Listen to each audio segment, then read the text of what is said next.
ময়ূর। Greek বাসীগণ বিশ্বাস করেন যে মৃত্যুর পর ময়ূরের মাংস পচে না, তাই ময়ূর হল তাদের কাছে অমরত্বের প্রতীক।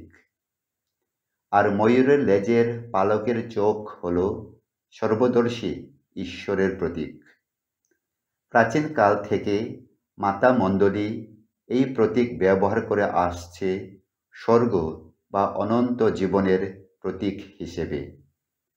আবার ময়ূর জীবন বৃক্ষের প্রতীক।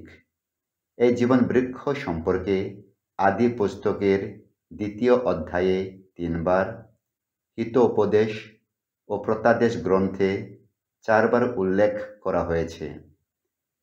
এই জীবন বৃক্ষ ছিল আদম ও হবার জন্য জীবন ও খাদ্যের উৎস।